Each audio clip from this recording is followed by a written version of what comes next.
Hello everyone, आज अपन लोग पढ़ेंगे, एक मिनट, आज अपन लोग पढ़ेंगे, क्या पढ़ेंगे? Important document. बच्चों कल अपन ने पढ़ा था, बाबा रामदेव जी के पास बीके जी आए, क्या लेकर आए? अपॉर्चुनिटी लेकर आए, आइडेंटिफिकेशन ऑफ अपॉर्चुनिटी। सबसे पहले अपॉर्चुनिटी को आइडेंटिफाई करना होता है। अब अपॉर्चुनिटी आइडेंटिफाई कर ली तो बाबा रामदेव जी ने क्या कराया? हाँ, फिजिबिलिटी स्टडी कराई, प्रॉफिटेबिलिटी चेक करने के लिए। ठीक है, अब स्टडी में पास हो गए, नेम अप्रूवल दिया। ये वीडियो में बराबर आ रहा हूँ या कट रहा है? हाँ,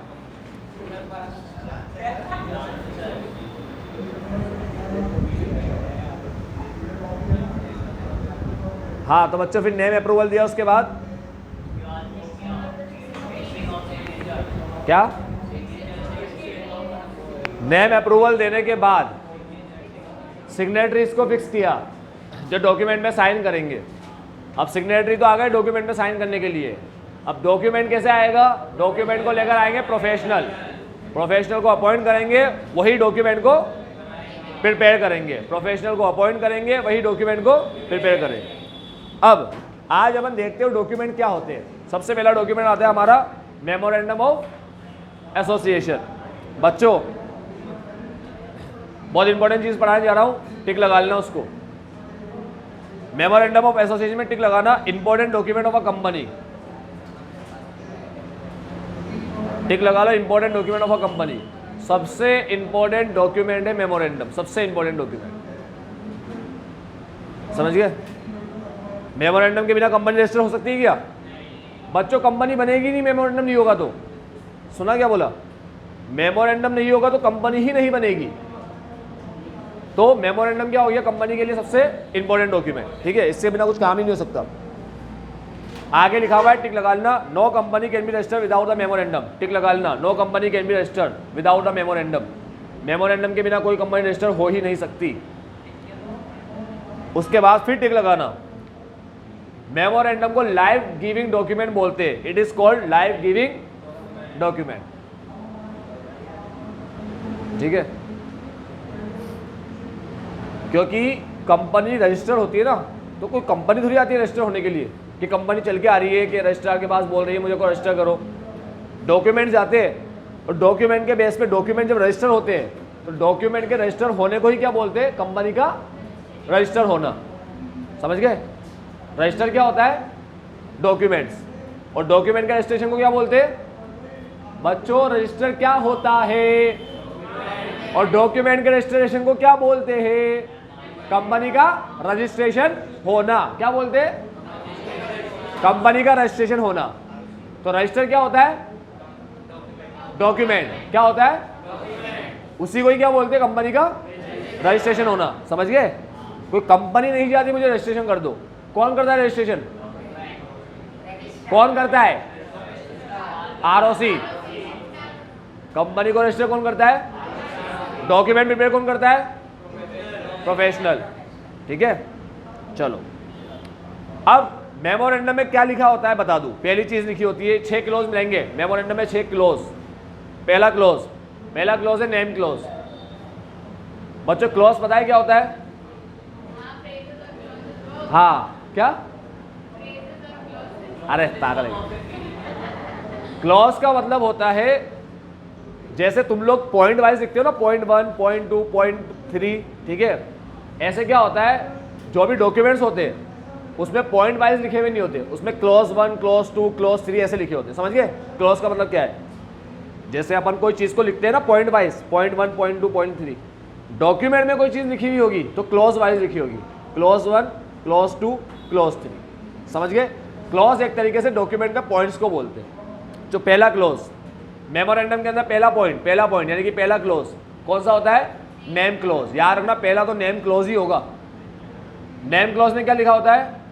कंपनी का नाम। This close contain name of the company. देखो बच्चों मेरी बात सुनो, जैसे ही बाबा रामदेव जी ने आइडिया की स्टडी कराई, अपॉर्चुनिटी की स्टडी कराई, अपॉर्चुनिटी आइडिया नहीं अपॉर्चुनिटी की स्टडी कराई, फिर क्या कर दिया उन्होंने? हाँ, नेम अप्रूवल दिया ना। नेम अप्रूवल आएगा तभी तो डॉक्यूमेंट इसमें लिखेंगे। मेमोरेंडम बनाने के लिए क्या करना पड़ता है, नेम लिखना पड़ता है, इसलिए पहले क्या मंगवाना पड़ता है, नेम। तो बाबा रामदेव जी पहले नाम मंगवा लेंगे, नेम अप्रूवल, ठीक है। उसके बाद डॉक्यूमेंट प्रिपेयर होंगे, क्योंकि डॉक्यूमेंट में नाम लिखना होता है। तो देखो सबसे पहले क्या आएगा, name of the company it should not be similar to the name of the another company. कभी भी कंपनी का नेम दूसरे के सिमिलर नहीं होना चाहिए, कभी भी नहीं। ऐसे नहीं तुमने भी एक कंपनी खोल ली रिलायंस लिमिटेड, तुम बोलो मुझे भी रिलायंस ही पसंद है, मैं तो यही खोलूंगा रिलायंस लिमिटेड। ये तो नहीं होता दो रिलायंस लिमिटेड, 2 अमर चाट हो सकते हैं, 2 जोधपुर कचौरी वाले हो सकते हैं, 2 बीसीसी हो सकती है, लेकिन 2 रिलायंस लिमिटेड असंभव, पॉसिबल ही नहीं है। तो ऐसा बोला अमर चाट वाले भी तो 2 है अलग अलग, ये अलग है वो अलग है। हम उससे पूछते हैं तेरी ब्रांच है क्या, वो बोलते नहीं ये तो अलग है बंदा। तो भाई वो अलग हो सकते हैं, जोधपुर कचौरी वाले अलग हो सकते हैं, ठीक है। एक ही नाम, 2 अलग अलग कोचिंग एक ही नाम रख सकती है, लेकिन कंपनी कभी भी एक नाम से नहीं खुल सकती। हाँ बोलो। हाँ हाँ देखो बच्चों, मेरी कोचिंग का नाम है बीसीसी, इस नाम से कोई भी कोचिंग खोलना चाहे खोल सकता है, सेम लोगो यूज़ करे, जो मन में आया बिल्कुल सेम ऐसे किसी बोर्ड लगवा दे, हम लोग कुछ नहीं कर सकते। क्यों? क्योंकि तुम चाहते हो तुम्हारा नाम कोई दूसरा कॉपी ना करे, तुम्हारा लोगो कोई दूसरा कॉपी ना करे। हाँ, तो उसका पेटेंट नहीं होता, ट्रेडमार्क होता है। क्या लेना होता है? ट्रेडमार्क, ठीक है। पेटेंट अलग चीज़ होती है, पेटेंट होता है किसी चीज़ को बनाने का तरीका, फॉर्मूले को पेटेंट बोलते हैं, ठीक है। आज अगर मान लो तुमने एक नया डिवाइस बनाया, ठीक है, तुमने एक नया डिवाइस बनाया, तुमने एक ऐसा चश्मा बनाया जिसके अंदर मोबाइल, पूरा मोबाइल का काम करता है, सारे नंबर सब आ जाते हैं, सब दिखने लग जाते हैं तुम्हें उस पर, स्क्रीन पे, ठीक है, सब कुछ उसमें आने लग जाता है भाई। फ़ोन वोन भी लगाना उससे लगा लो, सारे बटन बना रखे हैं यहाँ पर। तो ये तुमने बना दिया, अब तुम चाहते हो कि ऐसा कोई दूसरा ना बनाए, या जो भी बनाए कंपनी तुम्हारी परमिशन से बनाए, तो उसका पेटेंट लेना पड़ता है, ठीक है। इसके ऊपर पूरा चैप्टर है तुम्हारा, चैप्टर नंबर 8। हाँ होता है ना, बहुत टाइम बाद होता है, तो इतनी जल्दी थोड़ी एक्सपायर होता है। और रजिस्ट्रेशन नहीं कराओगे अगर, तो कोई भी तुम्हारा नाम ले सकता है, यूज़ कर सकता है। और कंपनी तो रजिस्टर होती है ना, इसलिए कंपनी का नाम नहीं चुरा सकते। अब बीसीसी रजिस्टर नहीं है तो इसका नाम चुरा सकते हैं, लेकिन नाम को रजिस्टर करा दिया मैंने, नाम को, कंपनी नहीं बना रहा, ट्रेडमार्क ले रहा हूँ, ट्रेडमार्क ले सकते हैं, 2,500-3 हज़ार रुपये का आता है बस, ठीक है। क्या उसके पहले? हाँ, अगर हमारा ट्रेडमार्क किसी और ने ले लिया हमसे पहले, ठीक है, तो मुझे फिर नाम चेंज करना पड़ेगा। तो नेम क्लॉज समझ गया? नेम क्लॉज क्या है? नेम क्लॉज के बाद आता है रजिस्टर्ड ऑफिस क्लोज। क्या आता है नेम क्लॉज के बाद? Registered office close. अब रजिस्टर्ड ऑफिस क्लोज क्या होता है वो सुन लो। रजिस्टर्ड ऑफिस क्लोज में लिखा होता है कि कंपनी का रजिस्टर्ड ऑफिस कहाँ रहेगा। रजिस्टर्ड ऑफिस का मतलब होता है जहाँ पर कंपनी बनती है ना, हेड ऑफिस, उसे रजिस्टर्ड ऑफिस बोलते हैं। तो इस क्लॉज में स्टेट लिखा होता है। क्या लिखा होता है? State in which the registered office of the company is propose to be situated is given. हम जो कंपनी बना रहे हैं उसका रजिस्टर्ड ऑफिस कहाँ रहेगा बच्चों? रजिस्टर्ड ऑफिस वो होता है एक ऐसा ऑफिस जिसको हम लोग रजिस्टर करवाते। रजिस्टर करवाते मतलब आरओसी को पता होगा हमारा ऑफिस है, तो आरओसी को कोई भी डॉक्यूमेंट भेजने होंगे ना, डॉक्यूमेंट्स, वो उसी जगह पे भेजेगा। तो रजिस्टर्ड ऑफिस क्लोज के अंदर हमारे ऑफिस का, जैसे अभी बीसीसी का रजिस्टर्ड ऑफिस कोटा में, तो कोटा का पूरा एड्रेस लिखा होगा इस वाले क्लोज में। क्या लिखा होगा रजिस्टर्ड ऑफिस क्लोज में? कोटा का नाम और पूरा एड्रेस कि भाई ये हमारा ऑफिस है, ताकि अगर कंपनी है बीसीसी तो आरओसी को जो भी लेटर भेजने हैं वो यहाँ भेजेगा कोटा में। अब भले बीसीसी पूरे इंडिया में फैली हुई हो, मगर लेटर का आएगा कोटा में, आया रजिस्टर ऑफिस में आता है। रजिस्टर ऑफिस का मतलब ही ये कि तुमने अपने ऑफिस को क्या करा लिया? रजिस्टर करा लिया, ठीक है। हाँ, मेन ब्रांच, मेन ऑफिस, सारे लेटर वगैरह वहीं पहुँचाएंगे। ऐसे नहीं, मान लो पूरे इंडिया में बीसीसी है तो लेटर कहीं भी जा रहा है भाई, कहीं भी पहुँचा दो, मुंबई पहुँचा दो, दिल्ली पहुँचा दो, कहीं भी पहुँचा दो, ऐसे नहीं, कोटा में ही आएगा, यहीं पे आएगा। हाँ बेटा बोलो। हाँ बोल। चेंज करवा लिया नहीं, चेंज करवाना पड़ता है, ठीक है, उसके लिए एप्लीकेशन वगैरह देनी पड़ती है। ऐसे चेंज नहीं हो जाता, बहुत मशक्कत होती है। रजिस्टर्ड ऑफिस चेंज कराना इतना ईजी नहीं होता, ठीक है। मीटिंग वगैरह होगी, डिस्कशन होगा, उसके बाद ऐसे पूरा प्रोसीजर है उसका चेंज कराना है। चेंज करा सकते हो मगर बहुत प्रोसीजर है, बहुत बड़ा प्रोसीजर है उसका। फिर हमारा आरओसी दूसरे आरओसी को भेजेगा, हम दूसरे आरओसी के पास जाएंगे। स्टेट बदल रहा है तो अगर रजिस्टर ऑफिस की जगह बदल रही है, अब रजिस्टर ऑफिस में भी दो बातें होती है। हाँ नहीं, रजिस्टर ऑफिस हेड ऑफिस होता है, ये समझ लो। रजिस्टर ऑफिस यही रहेगा, कह तो रहा हूँ पूरे इंडिया में कहीं भी बीसीसी खोल लूँ, अरे 10 ब्रांच कर लूँ, रजिस्टर ऑफिस तो एक ही रहेगा, यही तो समझा रहा हूँ। पूरे इंडिया में कहीं भी ब्रांच खोलो, कुछ भी करो काम, रजिस्टर ऑफिस एक रखना होता है, एक ही रहता है। जैसे फ्लिपकार्ट का रजिस्टर ऑफिस बेंगलोर में है, अभी समझ गए। और फ्लिपकार्ट सिर्फ बेंगलोर में ही चलता है क्या? पूरे इंडिया में ना, हाँ, उसका रजिस्टर ऑफिस बेंगलोर में है। सिंगापुर में बनी हुई थी कंपनी, फिर इन्होंने अपना रजिस्टर ऑफिस बेंगलोर में बना लिया। समझ गए बात?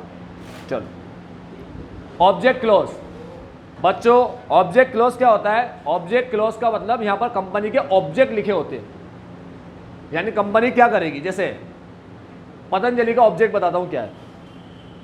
ऑब्जेक्ट यानी कि एम, पतंजलि का ऑब्जेक्ट क्या है कि री इंट्रोड्यूस आयुर्वेदा, ये ऑब्जेक्ट है उसका, कि आयुर्वेद को री इंट्रोड्यूस करना दोबारा। पहले का टाइम था जब आयुर्वेद ही यूज होता था, ठीक है, फिर ये इंग्लिश मेडिसिन वगैरह आना शुरू हुई, एलोपैथी आना शुरू हुई, उसके बाद वापिस ये लोग क्या लेकर आए? आयुर्वेद को लेकर आए। तो पतंजलि का एम था री इंट्रोड्यूस आयुर्वेद। तो ऑब्जेक्ट क्लॉज में ये लिखते हैं अपन कि हमारा ऑब्जेक्ट क्या है, ठीक है, फिर उसी ऑब्जेक्ट पे वर्क करते हैं। ऐसे नहीं ऑब्जेक्ट क्या लिख दिया, काम क्या कर रहे हो, ऐसे नहीं होता। लिखा हुआ ना, define the object of the company. अब आता है लायबिलिटी क्लॉज। ध्यान से सुनना, लायबिलिटी क्लॉज में क्या होता है। लायबिलिटी क्लॉज में होता है कि कंपनी के कितने शेयर तुम्हारे पास है, ठीक है, लिखा हुआ है ना। This clause limit the liability of the member to the amount unpaid on the share held by them. क्या मतलब है समझ लो बच्चों। अगर मान लो हमारी कंपनी का एक शेयर कितने रुपए का है? 10 रुपए का। ध्यान सुनना, लायबिलिटी क्लॉज समझा रहा हूं। तुम्हारे पास है 1000 शेयर, कितने शेयर? ये ऑडियो लेवल चल रहा है ना, इसमें बोल रहा हूं तो। तुम्हारे पास है 1000 शेयर, ठीक है। अब एक शेयर कितने का है? 10। मान लो कंपनी ने तुमसे 6 रुपए मांग लिए, यानी कितने मांग लिए? 6000 रुपए मांग लिए। कितने नहीं मांगे? 4 रुपए नहीं मांगे, यानी कि 4000 नहीं मांगे। समझ रहे बात? अब कंपनी ने इसको रखा है, अभी नहीं मांगेंगे। कंपनी ने कहा वाइंडिंग अप के टाइम में मांगेंगे, ठीक है। तो ये अनपेड अमाउंट है, अनपेड। तुम्हारे पास जो शेयर है ना, तुमने उस पर कितना रुपया नहीं दिया? कंपनी को 4 रुपया नहीं दिया। शेयर कितने का है? 10 का। तुमने कितना दिया? 6। कितना नहीं दिया? नहीं दिया को बोलते अनपेड अमाउंट, ठीक है। अब क्या होगा, ध्यान से सुनना। मान लो कंपनी चल रही है, अभी लॉस में चली गई, कंपनी बंद हो गई बंद। बंद होने पे कंपनी को अपन ने बेचा, बिल्डिंग सारे एसेट अपन ने बेचे। बेचने से अपने पास रुपया आया, ठीक है। अब सपोज करो अपने पास रुपया आया 7 लाख। कितना आया? 7 लाख। समझ गए? कितना रुपया आया? 7 लाख। और 10 लाख क्या है बच्चों? हमने बैंक से लोन ले रखा है। क्या ले रखा है? लोन ले रखा है 10 लाख। अब बैंक को कितने चुका दिए? 7 लाख चुका दिए। 3 लाख देना है क्या? नहीं, क्योंकि लिमिटेड लायबिलिटी होती है। तो सुनो, अब 3 लाख जो बचा वो क्या करेंगे? अगर तुम्हारा अनपेड अमाउंट बाकी है 4 रुपये देना, तो तुमसे कंपनी बोलेगी कि तेरे पास 1000 शेयर है, 4 रुपये के हिसाब से 4000 लेकर आ। जिसके पास 10,000 शेयर होंगे उससे 40,000 मांगेंगे। जिसके पास 1 लाख शेयर होंगे उससे 4 लाख मांगेंगे। समझ में आया? क्योंकि नहीं मांगा ना कंपनी ने कहीं पहले ही कह दिया था ये रुपया भी देना है, मगर ये कब लेंगे? 4 रुपया वाइंडिंग अप के टाइम पे। कब लेंगे? वाइंडिंग अप के टाइम पे। समझ गए मेरी बात? तो कंपनी जब बंद होती है, कर्जा चुकाती है, नहीं चुका पाती, तो घर बार का रुपया तो नहीं देना पड़ता, नहीं लाना पड़ता ना। मगर कोई अनपेड अमाउंट बाकी है, कोई ऐसा अमाउंट है जो अनपेड है, ठीक है, वो अनपेड अमाउंट देना पड़ता है। ये बात समझ में आई? मेरी बात सुनो, हमने कंपनी बेच दी, बिल्डिंग सारी एसेट बेच दी। कितने आए बेच करके? 7 लाख आए। बैंक को कितने दे दिए? 7 लाख। अब बैंक के कितने बाकी है? सुनना बराबर, समझना और बच्चा। बैंक के कितने बाकी है? 3 लाख, ठीक है बेटा, सुन रहे हो? हाँ। अब बैंक के 3 लाख बाकी। अब ध्यान से सुनना, बैंक बोलेगी मुझे मेरे 3 लाख दो, तो कंपनी ये बोलेगी कि अगर हमने शेयर पे कुछ रुपए नहीं मांगे होंगे तो बस हम वही मांग सकते हैं, क्योंकि हर कंपनी के पास जो रुपए उसने नहीं मांगे ना, बस वही मांगने की पावर होती है बस। तो तुमने जो शेयर ले रखे हैं वो कितने के 10, कंपनी पहले ही बोल देती है कि आज हम तुमसे 6 रुपये मांग रहे हैं, 4 रुपये हम फ्यूचर में मांगेंगे या वाइंडिंग अप पे मांगेंगे। जब भी कंपनी 4 मांगेगी तुम्हें 4 रुपये तो देना ही पड़ेगा। तुम ऐसा नहीं बोल सकते 4 रुपये नहीं देंगे हम, तो हम क्यों दे?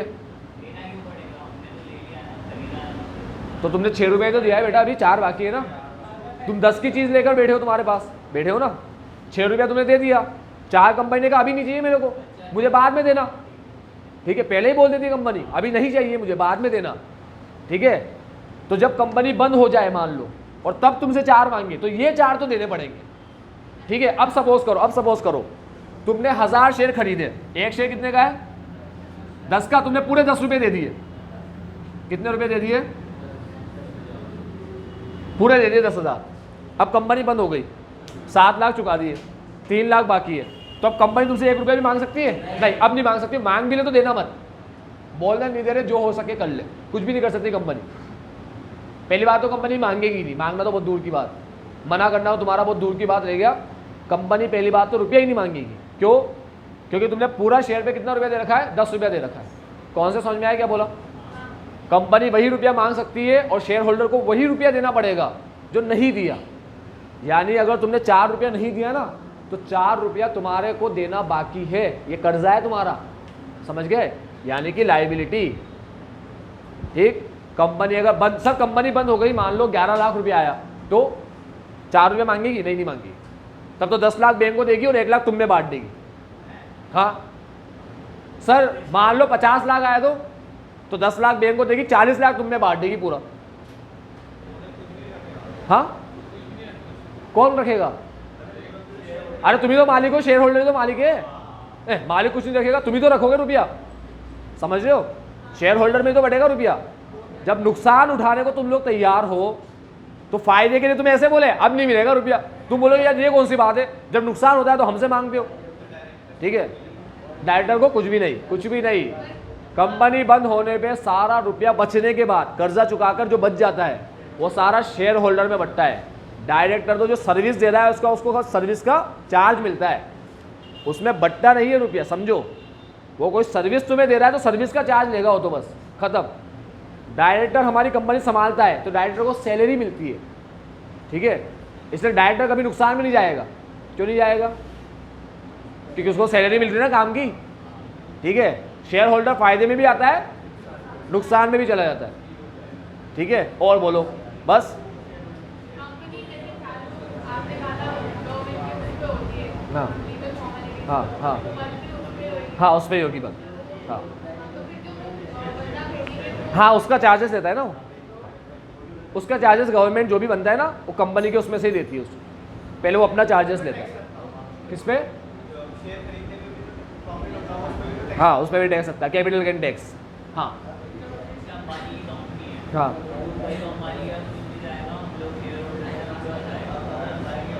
अंबानी की कंपनी है रिलायंस, तुमने भी शेयर खरीद रखे तो जो भी रुपया आए बचेगा ना वो उसके पास भी जाएगा, तुम्हारे पास भी आएगा। कितना आएगा? जितने शेयर उसके पास है। मान लो उसके पास है 60% शेयर, ठीक है, बचे हुए 40% पब्लिक के पास है। तो अगर मान लो 10 लाख रुपया बच गया तो 6 लाख उसके पास जाएगा, 4 लाख पब्लिक में बढ़ जाएगा। समझ गए? शेयर के हिसाब से सबको रुपया मिलता है। जितने शेयर लेके, चिंदी जैसे शेयर लेके बैठे हो उतना रुपया आ जाएगा। आई बात समझ में? लायबिलिटी क्लॉज समझ गए क्या होता है? ये है लायबिलिटी, ये अनपेड अमाउंट लायबिलिटी होता है। वो एग्जाम्पल में वही लिखा हुआ है। कैपिटल क्लॉज, बच्चों मेरी बात ध्यान सुनना, कौन सा क्लॉज आया लायबिलिटी के बाद? कैपिटल। कैपिटल क्लॉज में लिखा होता है मैक्सिमम कैपिटल कितनी है। क्या लिखा होता है? हाँ, कंपनी की मैक्सिमम कैपिटल कितनी है, ये किस में लिखा होता है? कैपिटल क्लॉज में। सुन लिया? उसके बाद सर मैक्सिमम कैपिटल का क्या मतलब है? एक होता है कैपिटल, एक होता है मैक्सिमम कैपिटल, कोई अलग अलग चीज़ होती है क्या? सुन लो बच्चों, मैक्सिमम कैपिटल का मतलब क्या होता है? बहुत बड़ी चीज़ है मगर शॉर्ट में बताऊंगा, ज़्यादा क्वेश्चन मत पूछ। जब भी कंपनी को शेयर इशू करने होते हैं तो कंपनी उसको ऑथोराइज कराती है। ऑथोराइज यानी कि परमिशन लेती है। परमिशन ले लिए 10 लाख शेयर इशू करने के। कितने इशू करने के? 10 लाख। अब अपने पास कितने की परमिशन है? 10 लाख की। कितने शेयर की परमिशन है? 10 लाख की। तो 10 लाख में से पूरे 10 लाख इशू करने तो पूरे करो, और 6 लाख करने तो 6 करो, 4 करने तो 4 करो, 2 करने तो 2 करो। मान लो तुमने 6 लाख इशू कर लिए। कितने इशू कर लिए? 6 लाख। तो तुम्हारी इशूड कैपिटल कितनी हो गई? 6 लाख। और सब्सक्राइब ऑथोराइज कैपिटल कितनी हो गई? 10 लाख। सुना क्या बोला? इशूड कैपिटल 6 लाख और ऑथोराइज, तुमने ऑथोराइज रजिस्टर जो कराई रजिस्टर्ड कैपिटल वो 10 लाख कराई थी, ठीक है। तो यहां पर बाकी 4 लाख तो तुम कभी भी इशू कर सकते हो फ्यूचर में, हाँ, अनइशूड कैपिटल, ठीक। वो इशू नहीं की तुमने अभी, ठीक है। तो जो तुमने इशू कर दिए वो 6 लाख, जो इशू नहीं किया अनइशूड अमाउंट है तुम्हारा 4 लाख। 6 और 4 दोनों मिलके होते हैं ऑथोराइज। ऑथोराइज तो परमिशन कितने की मिली है? 10 की। सर 4 लाख भी इशू कर दिए तो फिर कभी करना है तो वापस परमिशन लो। सर एक काम करे, एक सीधा 1 करोड़ की परमिशन ले ले, अरे मत लेना, चार्जेस रखते हो उसके, ठीक है। जितना करना है उतना इशू लो, परमिशन लो ना। ऐसा बिना मतलब के इतनी परमिशन लेके क्या करोगे? फ्री में थोड़ी आती है परमिशन, समझ गए? अब हाँ हाँ हाँ obviously,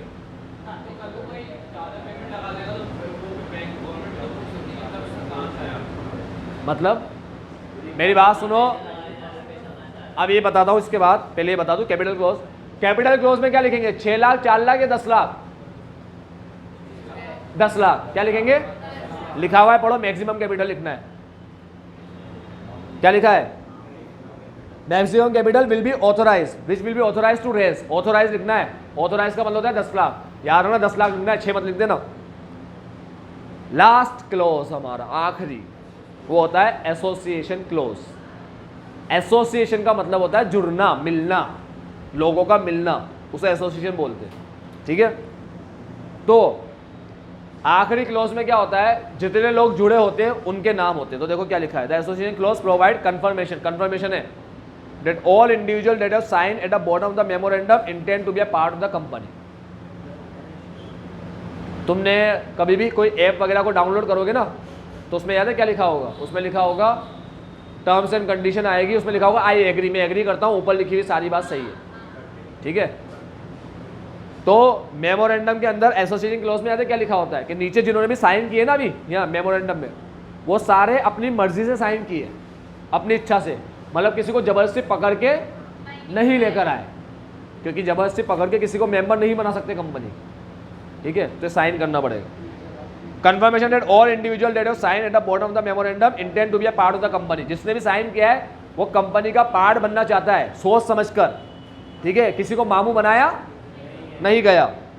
MOA needs to have at least 7 signatories for a private company, minimum 2 signatory. अगर पब्लिक कंपनी होगी तो 7 लोगों के साइन होंगे, प्राइवेट होगी तो 2 लोगों के साइन होंगे। अब एक बात सुन लो बच्चों मेरी, बच्चा बोलता है सर जबरदस्ती पकड़ के लिया है तो, या किसी को मामू बना दिया कि तो ऐसे साइन करते हैं यहाँ पर, तो तुम भी जानते हो क्या होगा, नहीं जानते? साइन ले लिए तो मेंबर ही कहलाएगा। ROC को सपना थोड़ी आ रहा है जबरदस्ती लेकर आया है, समझ रहे हो? ROC को साइन दिख रहे हैं मेंबर के, खत्म हो गई बात। उसके हिसाब से तो काम करेगा। मुझे तुम्हारे रजिस्टर में होमवर्क दिख गया तो होमवर्क देके ये बोलूं तू झूठा है, मक्कार है, चीटिंग करके तो तुम भी पेपर कर लेते हो। अब मान लो किसी बच्चे ने पूरा पेपर ही छाप दिया, ठीक है, आगे वाले के हिसाब से, और आगे वाले को 100 में से 80 आए और उसको भी 80 आ गए, तो कहीं लिखा हुआ आता है कि उसके पेपर में चीटर? तुम्हारे रिजल्ट में कभी लिखा हुआ है? सारे मार्क्स लिखे हुए और रिजल्ट में लिखा हुआ है यहाँ पर चीटर? रिजल्ट में नहीं आए ना, रिजल्ट की कह रहा हूँ। तो अगर CBSE का भी तुम लोग मान लो CBSE का एग्जाम देते हो 12वीं का, ठीक है, और 12वीं में किसी बच्चे का पूरा चीटिंग कर लेते हो और तुम्हारी परसेंटेज आ जाती है 95, तो दुनिया की नजर में क्या हो तुम? टॉपर। भले खुद की नजर में गिरे हुए हो तुम, ठीक है, तुम्हें पता है कि तुम पूरा छाप के लिखे हो, लेकिन दुनिया की नजर में क्या है, समझ गए ना? वो तुम्हें ऐसे तो नहीं बोलेगा हो कि इधर बेटा 95 कैसे आए, चल सुना मेरे को क्वेश्चन सुना, मैं विश्वास नहीं करता, तुमने चीटिंग की होगी, बस। तो ROC ने साइन करा दिया। मेरी बात सुनो, तुमने किसी का साइन ले लिया माऊ बना के और ROC को दे दिया, ROC तो क्या मानेगा? बंदे ने साइन किए, खत्म हो, तो बना दिया कंपनी, ठीक है, चलो आज के लिए इतना ही, bye bye, take care, have a nice day. कल आर्टिकल पढ़ेंगे।